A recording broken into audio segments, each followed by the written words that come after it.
नमस्कार। देखिए, आजकल ज़माना बूस्टिंग डोज का चल रहा है। इसी प्रकार हम योग में भी कुछ ऐसे जो इम्यूनिटी बूस्टिंग करने वाले आसन होते हैं उनको अपना सकते हैं। और इसी क्रम में आज की जो हमारी चर्चा है वो 3 आसनों के ऊपर है। वैसे देखिए कि हमारा शरीर जो है उसमें आगे, पीछे और ऊपर, यानी फ्रंट भाग, बैक भाग और ऊपर का भाग, ये तीनों जो भाग हैं ये बहुत महत्वपूर्ण होते हैं और इनके अंदर ऑक्सीजन का लेवल बढ़ाना हमारी सबसे बड़ा दायित्व होता है। तो इस दायित्व को निर्वहन करने के लिए हम 3 आसनों की आज बात करेंगे। बहुत महत्वपूर्ण है। अगर आप अपने जीवन में अपनाते हैं तो फैट तो रिड्यूस करेगा, साथ में आपकी एक्टिविटी बढ़ाएगा और साथ में इम्यूनिटी पावर क्या है, जो हम बाहर से जितने भी जो तत्व होते हैं जो हमारे शरीर को बीमार करते हैं उनसे लड़ने की क्षमता बढ़ जाए, उसी को हम इम्यूनिटी कहते हैं। ये इम्यूनिटी जो है ये आप अपने ऑक्सीजन के लेवल से, आप अपने ऑर्गन्स की एक्टिविटी से और आपकी जो स्पाइनल कोड है, मूल चीज़ जो हमारे शरीर का आधार है, उसको मजबूत करके प्राप्त कर सकते हैं। साथ में जो हमारा दिमाग है, यहाँ पर ब्लड का सर्कुलेशन अच्छा बढ़ जाए, ऑक्सीजन का लेवल बढ़ जाए, तो हम अपने शरीर को अंदर से स्वस्थ बना सकते हैं, मजबूत बना सकते हैं। इसी के जो है निमित्त हम आज बात करेंगे 3 आसनों की। 3 आसनों का कॉम्बो है। सुबह खाली पेट कर सकते हैं, शाम को खाना खाने से 1 घंटा पहले कर सकते हैं। श्वासों का ध्यान मैं जैसे बताऊंगा वैसे रखना है। बीच में जो स्टे करना है वो आप अपनी क्षमता अनुसार, अगर आपको लगे मैं 10 सेकंड स्टे कर सकता हूं तो 10 सेकंड करिए। अगर आपको लगता है कि मैं और ज़्यादा स्टे कर सकता हूं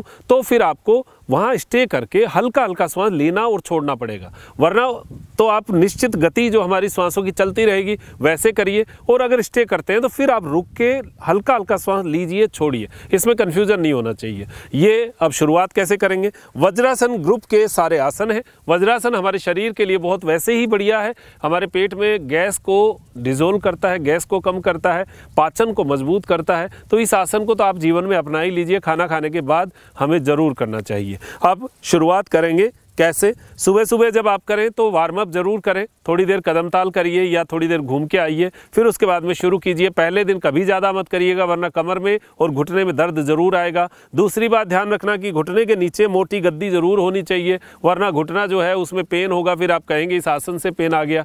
ये कुछ कॉमन बातें हैं जो हमारे कॉमन सेंस पे निर्भर है। हमें देखना चाहिए कि किस चीज़ का हम प्रेशर कर रहे हैं और कितनी मात्रा में करना चाहिए। ये हम अपने डॉक्टर खुद होते हैं, तो हमें पता होना चाहिए। तो खिंचाव इतना ही करना जितना आपका शरीर मानता है, जबरदस्ती नहीं करना। ये जबरदस्ती कब शुरू करनी है? 5-10 दिन आपको करते हुए हो जाए तो आप फिर थोड़ा सा और स्ट्रेच कर सकते हैं। पहले दिन कभी भी नहीं करें, पहले दिन बहुत हल्का करना है। तो वज्रासन में बैठे, पंजा इस तरीके से होगा, एड़ी जो है बाहर निकली होगी, पंजे आपस में मिले होंगे, पिंडलियों पे शरीर होगा, श्वास भरते हुए हाथ को ऊपर। हालांकि इस आसन की मैंने चर्चा पहले की हुई है, लेकिन ये कॉम्बिनेशन जो है, इस कॉम्बिनेशन को आप समझेंगे अभी वर्तमान में बहुत आवश्यकता है, इसलिए मैं चर्चा कर रहा हूँ। श्वास भरेंगे और श्वास छोड़ते हुए आगे, ये शशकासन है, आगे झुकना। ये आसन देखिए सभी को करना चाहिए। मैंने इसकी बहुत जगह चर्चाएं की है। ये आसन हमारे दिमाग में ब्लड के सर्कुलेशन को पहुंचाता है, मन के तनाव को कम करता है। और हाथ जब आगे फैलते हैं तो यहाँ से संबंधित सारी मसल्स जो है उनको पावर मिलता है, लंग्स को बहुत अच्छी सुकून मिलता है। और ब्लड का सर्कुलेशन जब हमारे दिमाग में जाता है, रीढ़ की हड्डी की पीछे जो जितनी भी वर्टिब्रा है वो सारी खुलेंगी, तो इससे हमारे जितने भी तंतु हैं उनमें ब्लड का सर्कुलेशन बढ़ेगा और दिमाग में ब्लड बढ़ेगा। तो ये आसन पहला, इसको कहते हैं शशकासन या शशांकासन। श्वास भरते हुए हम जाएंगे भुजंगासन में। देखिए, भुजंगासन जो है ये बहुत बढ़िया आसन है पेट के पाचन को मजबूत करने के लिए। तो जितना जहर और टॉक्सिन्स बनते हैं वो हमारी आंतों की वजह से बनते हैं। तो आंतें साफ होगी तो वैसे ही टॉक्सिन्स शरीर के खत्म होंगे, वो खत्म होंगे तो इम्यूनिटी बढ़ेगी। तो हमें ये चीज़ जरूर करनी चाहिए। दूसरा, हमारे जो चेस्ट का हिस्सा है, यहाँ पर बहुत सारी ग्लैंड्स हैं जो हमारी जो ग्लैंड्स के अंदर जो हार्मोनल सिक्रेशन है उनको भी ये बैलेंस करता है। तो ये हमारे इम्यूनिटी को स्ट्रॉन्ग करने वाला है, लंग्स को फैलाने वाला है। तीसरा इसका इफेक्ट है रीढ़ की हड्डी पे, यानी स्पाइनल कोड पे। तो स्पाइनल कोड को बहुत अच्छा सुकून मिलता है। भुजंगासन हमारे आसनों की श्रृंखला में होना चाहिए। तो ये 2 आसन हो गए। अब देखिए, इसी में 2 चीज़ें हैं। जिसको घुटना दर्द है भयंकर, जिनको उनको तो घुटने पे नहीं करना, लेकिन हल्का फुल्का भी है, उनको भुजंगासन करना चाहिए। और जिनका घुटना सही है और जवान है, युवा है, उनको इसमें ऊर्ध्वमुख श्वान आसन करना चाहिए। क्या है उसमें अंतर देख लीजिए। भुजंगासन में तो पैर ऐसे हो गया और ऊर्ध्वमुख श्वान आसन में पंजा जो है वो इस तरीके से रहेगा और जो हमारी जो घुटना है वो उठा हुआ रहेगा। घुटना उठेगा तो खिंचाव कहाँ आया, सीधा पेट के ऊपर आया, बहुत शानदार खिंचाव आता है। घुटना उठा हुआ है तो इससे क्या होगा, इससे इसका इफेक्ट जो है कई गुना बढ़ जाएगा। लेकिन वो करना उन्हीं को है जिनके घुटने बहुत मजबूत हैं, बहुत अच्छे हैं, वो इसको कर सकते हैं। वरना आप भुजंगासन ऐसे पैर टिका के आसानी से होने वाला आसन करिए। यहाँ श्वास भरते हुए भुजंगासन में जाना है।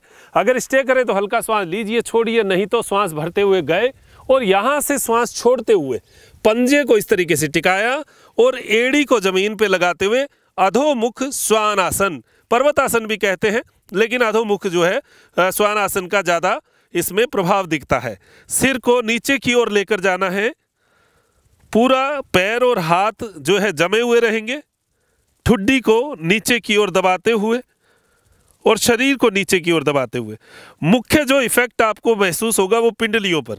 पिंडलियाँ बहुत टाइट होती हैं तो एड़ी ऐसे उठी रहेंगी। पहले दिन हो सकता है आपकी एड़ियाँ ऐसे उठी रहें, कोई बात नहीं, धीरे धीरे धीरे धीरे धीरे धीरे एड़ियों को नीचे की ओर लेकर जाना और इस तरीके से अपने शरीर को पूरा खिंचाव देना। ये हमारा तीसरा आसन हो गया। वैसे भुजंगासन और ऊर्ध्वमुख श्वानासन इनको आप एक ही मान सकते हैं। श्वास भरते हुए जो ऊर्ध्वमुख श्वानासन कर सके वो तो ऐसे कर लीजिए, और जिनको यहाँ तकलीफ है तो आप भुजंगासन कर लीजिए। ये वापस 2 की स्थिति हो गई और ये 1 की स्थिति, श्वास छोड़ते हुए। अब एक बार और देख लीजिए और रिलैक्स। ये हमारा एक चक्र जो है, एक सर्किल पूरा हुआ है। अब थोड़ा स्पीड से, समय कम रहता है, हम समझाने का पूरा प्रयास करते हैं, तो कोशिश करें आप भी जल्दी समझ जाएं। श्वास छोड़ते हुए 1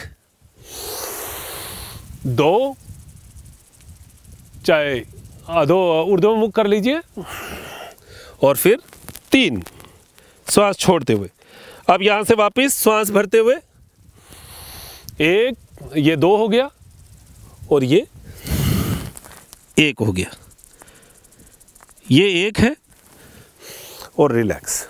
ये रिलैक्स तो मैं केवल बता रहा हूँ, तब कर रहा हूँ, बाकी आप लगातार इस सर्किल को कर सकते हैं। अब मैं लगातार आपको करके बताता हूँ। श्वास भरा, हाथ ऊपर, श्वास छोड़ते हुए डाउन, श्वास भरते हुए और श्वास छोड़ते हुए। ये 3 पोजीशन हुई। अब 2 और श्वास छोड़ते हुए 1। ये एक सर्किल हो गया। अब दूसरा सर्किल, श्वास भरते हुए, श्वास छोड़ते हुए, श्वास भरते हुए, श्वास छोड़ते हुए। अब आपने देखा इसमें मैं कहीं भी स्टे नहीं किया है, मैंने लगातार किया है। तो लगातार करने से आपकी कैपेसिटी, आपकी स्टेमिना वो इससे बनती है।